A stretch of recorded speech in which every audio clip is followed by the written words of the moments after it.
मात्र एक बेलपत्री का पत्ता, जिसके भीतर ब्रह्मा भी है, विष्णु भी हैं, शिव भी हैं, और इस बेलपत्री के बीच वाली पत्ती से लेकर जहां दो पत्तियां रहती हैं, उस पत्ती के बीच में जो गैप होता है डंडी का, इसमें 64 योगनियां भी हैं।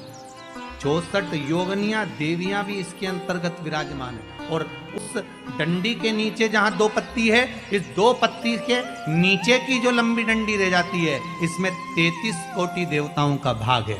उस डंडी के नीचे जो छोटा सा एक मोटा सा भाग रह जाता है, कई बार आप लोगों ने बेलपत्री को तोड़ा होगा तो नीचे एक मोटा सा भाग रह जाता है महाराज, उसके अंतर्गत सारे तीर्थों का भाव जागृत रहता है। उस बेलपत्री को केवल साधारण ना समझे, शिव को अगर समर्पित कर रहे हैं तो वो संपूर्ण उसी के अंतर्गत, संपूर्ण।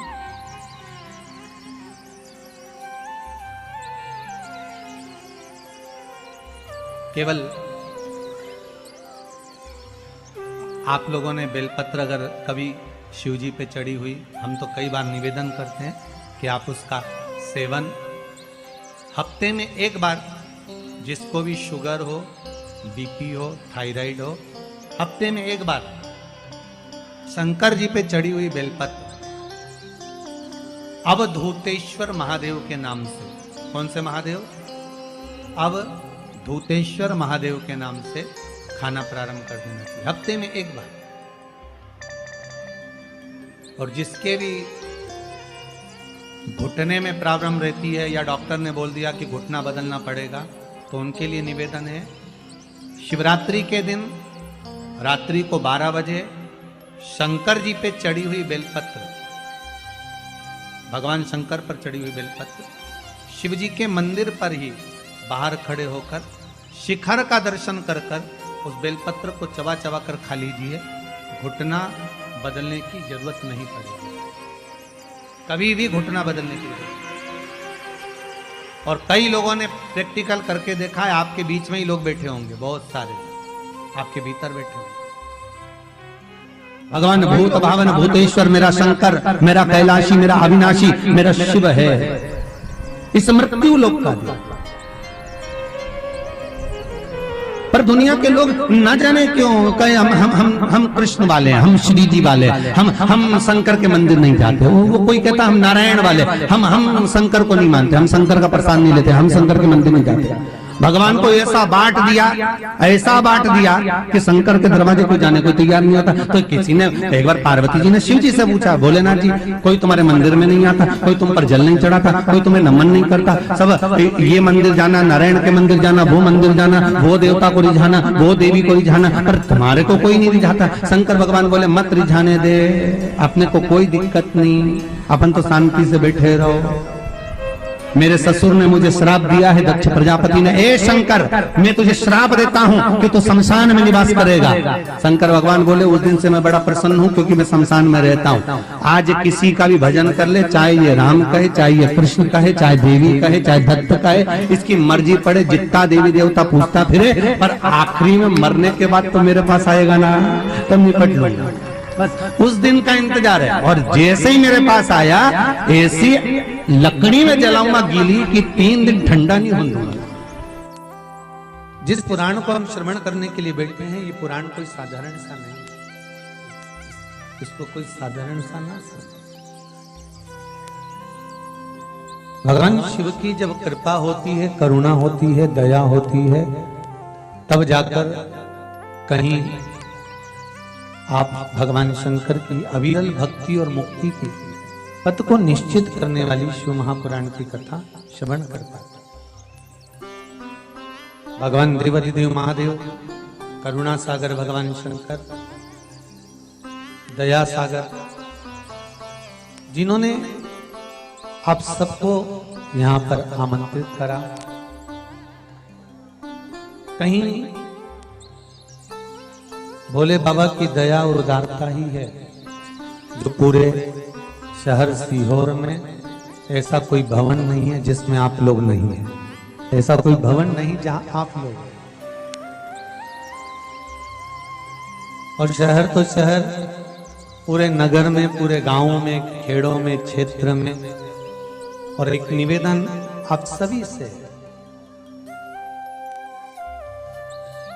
जितनी देर की कथा है आप लोग उसको स्मरण कर कर श्रवण करें और अपने जीवन को सार्थक बनाएं।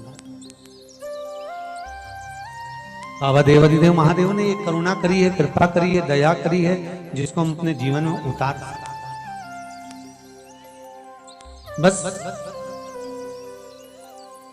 आपके आसपास में अगर कोई खड़ा हुआ हो, बोल रहा हो, तो उसके चरण पकड़कर आप उसको कहें कि थोड़ा शांत रहें, जिससे हम भगवान की जिस कारण आए, आप आए किस कारण से, आप किस लिए यहां पहुंचे हो, केवल उसके दो कारण हैं। एक बाबा देवाधिदेव महादेव का प्रसाद स्वरूप रुद्राक्ष चाहिए और दूसरी शिव महापुराण की कथा चाहिए। केवल दो कारण हैं और इसके सिवाय कोई कारण आपके पास में है नहीं। कौन किसके यहाँ आता है जी, किसके बस का है? जो कोई आए जाए, किसके बस का? ये तो देव अधिदेव महादेव की करुणा, कृपा, दया, उदारता है, जिसके बल पर हम भगवान की अविरल भक्ति और मुक्ति का साधन शिव महापुराण कथा का रस स्वादन करते। शंभो शरणे मांगू घड़ी रे घड़ी, दुख काटो दया करी ने दर्शन आपो। शंभो शरण मांगू घड़ी रे घड़ी, दुख काटो दया करी ने दर्शन आपो। बाबा से केवल एक निवेदन, एक प्रार्थना और बाबा से केवल एक विनती, हमारे जीवन की एक सार्थकता कि तेरा ही दिया मैंने खाया पिया है, तेरा शुक्रिया है, तेरा शुक्रिया है। मुझे भोले बाबा ने बहुत दे दिया है, तेरा शुक्रिया है, तेरा शुक्रिया है। ये जायदाद दी है, औलाद दी है, मुसीबत में हर वक्त इमदाद दी है। तेरा ही दिया मैंने खाया पिया है, तेरा शुक्रिया है, तेरा शुक्रिया है। उसकी कृपा ना हो तब तक कोई कार्य हो ही नहीं सकता।